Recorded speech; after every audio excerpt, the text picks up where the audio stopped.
bored with this project. I think I'm going to abandon it and start making a new game.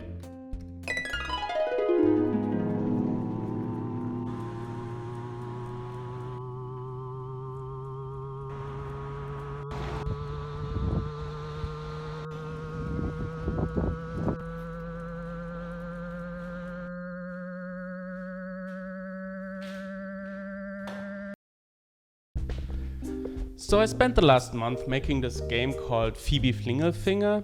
I imagined it to be kind of this game series. It's very much inspired by those little webcomics. I wanted something where I can work on over the year, just have a very simple game mechanic where I can produce a lot of content for, or maybe not a lot, but produce content steadily for it over the following year. So I came up with this idea of this woman who has a long, weird finger that goes like zzz, and she points out stuff that annoys her. And I just liked the idea a lot and I just went with it. I wanted to keep the actual art style very simple to draw because I'm not that good at it and I didn't want to spend too much time on something that will be mediocre in the end anyways. So I was thinking, I would choose a nice color palette and that should still make it look somewhat nice.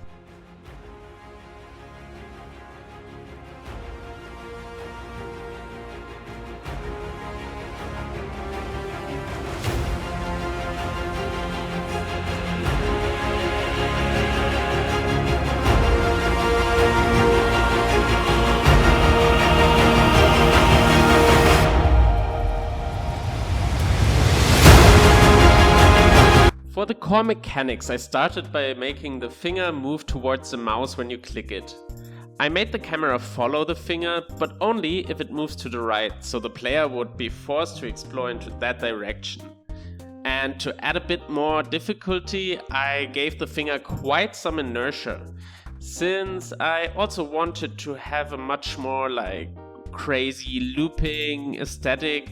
I added some deviation to the finger, et voila. So very early people already started to be like, I don't quite like the mechanics. It feels like I don't have control over the finger. It's just doing what it wants. It feels like I don't control it. It's too hard and blah, blah, blah. People said that and I did what every passionate game designer would do.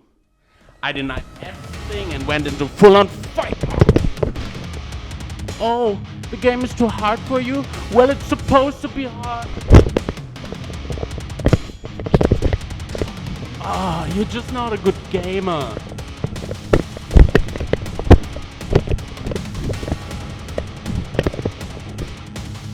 It's meant to be that way. You cannot change it.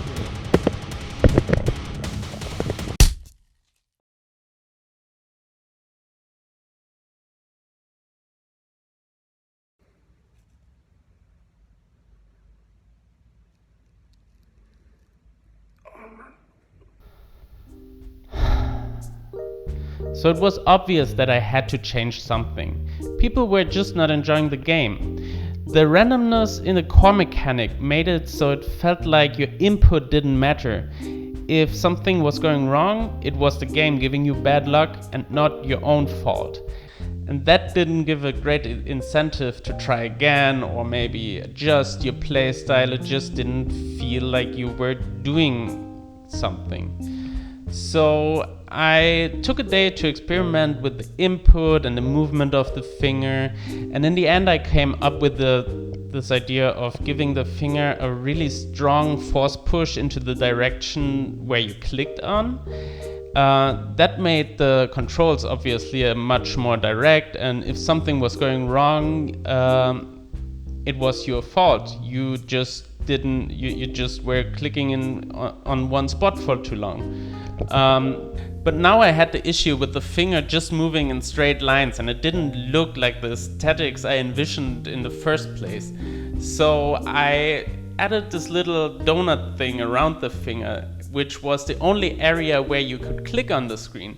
So combined with this huge force push and clicking and having to click in the vicinity of the finger often overshot your actual finger, and you had to correct your input. So that in the end turned out to give it again this looping motion that I was going for. If it made the game feel better, we will see.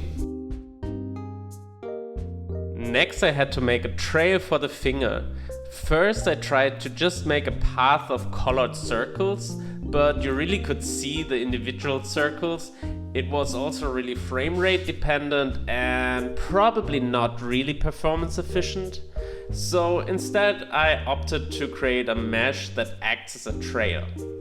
For some obscure reason I decided to write my own trail renderer.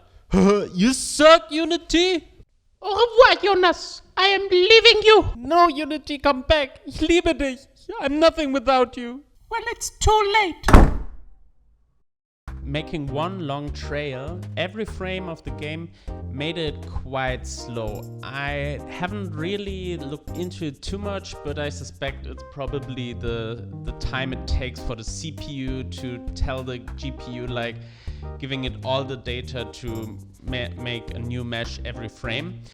Look, Papa, I made this model for you. Oh, that's so cute.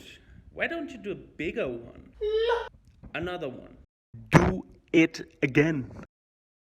So in the end I actually split the trail into two parts. One small mesh that gets updated every frame, and one bigger mesh that only gets updated every couple of seconds.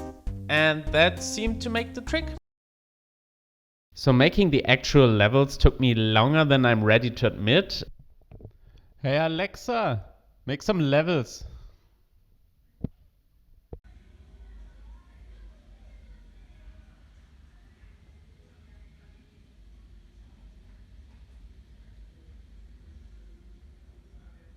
She's calculating.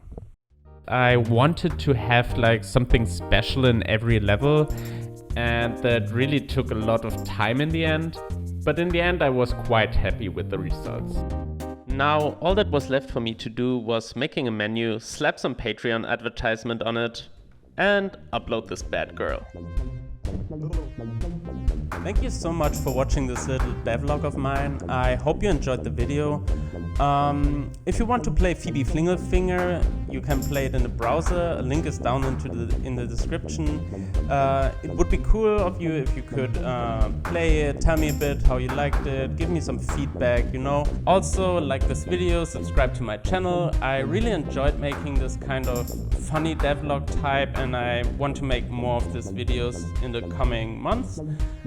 So yeah, see you guys around.